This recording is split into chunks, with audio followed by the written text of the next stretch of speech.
Bonjour à tous, merci de nous permettre de voir cette présentation-là. C'est toujours le fun. So I'll research, not in the Ring of Fire. I will skip that part, why we're not in the Ring of Fire. I'm not going to walk you through, I'm going to jog you through actually. I will not present you everything. It's a wrap-up, but everything is not finished. We still have some legacy work to work on. So abstract is that the Ring of Fire is located in Northern Ontario. It's in one of the world's largest peatland system, and it's sensitive, obviously, to climate change and anthropogenic stresses. What is the Ring of Fire? It's a mineral deposit of nickel, copper, zinc, chromium, and it's not exploited at the time. So because there is nothing happening yet, but it will certainly have something happening because of critical mineral, etc. Additional knowledge on the environmental condition are required, and those are in different contexts. There is the pre-mining understanding that we need to have, but also the post-mining, what's happening after a mine initiation. Questions such as the natural presence and the behavior of metalloids in those type of environment needs to be understood. What are the baseline conditions and how do they respond to climate change, and do we see actually remote anthropogenic stresses already over there? In terms of post-mining initiation, the question we have is what is the geochemical fate of metalloids and those surface storage of tailings and waste rock over time after initiation of mining? So we like to explore and develop environmental indicators that are adapted to this type of environment. So this is all the team. The project member that allow me to present you something today. There would be nothing if nobody was there. So people from all over the country, from the GSC, but also other departments at NRCan and universities. So the different type of activities or sub-activity, or I don't remember how we call it anymore, but I mean, I tried to put it in 4 different folds. We have the study of environmental archives to see if they can record correctly metalloids in the context of a pre- and post-mining. And we're working on analog sites, the Ring of Fire, so not the Ring of Fire. We're developing a couple new indicators adapted to a Ring of Fire environment. One of those I will show you is about the severity of forest fire and its implication as a vector for immobilization of metalloids. And then there is a bit of geochemical mineralogical study on post-mine chromite deposits, as well as a key aspect, which is analytical development of chromium speciation in water. So that's the Ring of Fire. This is not the Ring of Fire. This is Mid-Atlantic Lake. This is our pre-mining site. So it's a chromite, mineralized peridotite chromite, not exploited yet. And this is Colran, or closer to Thetford Mine. You might be more familiar with Thetford Mine as famous asbestos supply. But during the 2 World Wars, there were several small mines of chromite down there, and they were exploited at that time and finished after the Second World War. Pre-mining analog close-up. We're on the eastern end of the lake. I will report some result about the peat that we thought was minerotrophic, but it's also a bit hygrotrophic. Some result about trees as well, and that's it.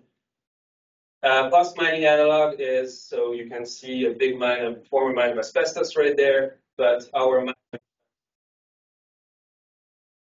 We also work on Green Bélanger mine, but I will not present anything on that yet. Again, a lake sediment pore just downstream of this mine, and some sample rock tailings, as well as wetlands. This is the data set that we still need to put in DMP. So a large breadth of data to try to answer mineralogical question, datation of our archives as well. ICP-MS, of course, to do all our metalloids work in all different matrices, a bit of micropyle, and we tried those polycyclic aromatic hydrocarbon, the radiocarbon hypermethanate, as an indicator of forest fire. We work on tree, peat, lake sediment, rocktail, and tills, and the groundwater and surface water for the development of the method of chromium speciation. So that's a comparison of Mid-Atlantic Lake versus Mid-Atlantic peat. In the lake, we have a record of 300 years, and we have high chromium that is geogenic, because nothing is happening up there, and it's above CCME guidelines natural. In the actual peatland, we have almost nothing. Now, if you look at the lead, which is something interesting to look at because it's a nice marker of remote anthropogenic stresses, you see a profile that is very well understood in the lake. You have an increase in the 60s and 80s, and this is due to lead gasoline, and then it decreases after that.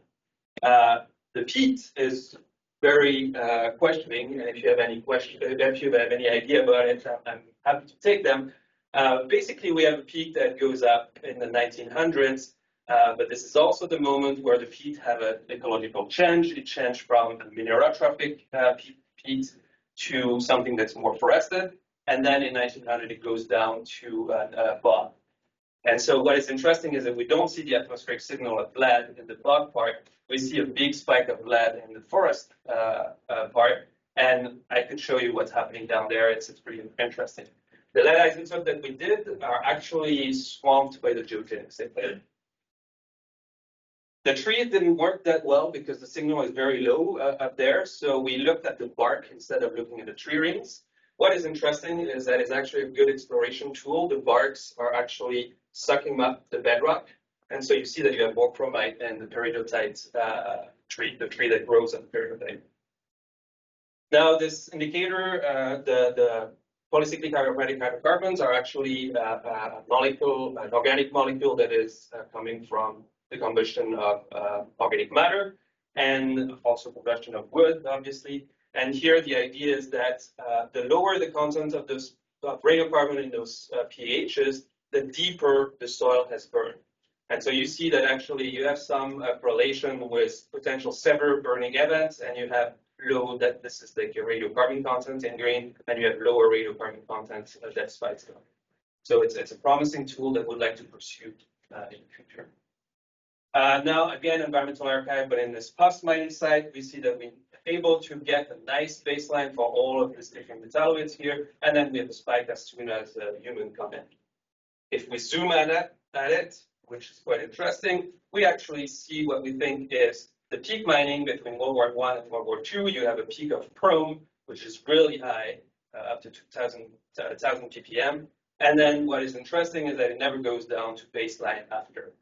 So we think we have influence of leaded gasoline in there for sure, because you see your lead in red, but it doesn't go down, and lead should also go down. So there is a source of chromium and lead still somewhere in the watershed of this lake. So we're trying to identify where it's coming from. This nice-looking wetland is one of the potential suspects, where you have something that may look like tailings underneath, but the geochemistry was not really giving us enough chromium for that to be a source. But we identified by XRD that the lizardite was associated to the peak of chrome in the actual lake's sediment. So lizardite is actually the mineralogy, the major mineral phase that goes into this lake. Lizardite is 5% weight of chrome, so it's very possible that this is the source, but we don't really know where this lizardite is coming from. That could be the waste rock here, but the grain size is very big, so we still need to find out that. We did some XPS as well to identify the source speciation and also to prepare for possible legacy synchrotron work. We did some soil characterization to try to understand another source of chromium and understand the glacial direction around the site. And the R&D as well on chromium speciation in water basically told us that dissolved organic carbon is a problem, and in the ring of fire you're going to have a lot of that, and we need to work more on a method to handle the dissolved organic carbon within the sample. But we do have, Paul, correctly if I'm wrong, this is the work of Paul and Pierre and Nicolas. We have a method that is able to separate both chromium-3 and chromium-6 in water sample and able to analyze that. The problem is dealing with the sample, sampling, conservation, and dealing with the QC in the sample. So that's it. Pre-mining, post-mining, we got all those additional knowledge, and in the post-mining, we have those additional knowledge. We would like to do some more work, of course. Thank you for your attention. Those are other presentations.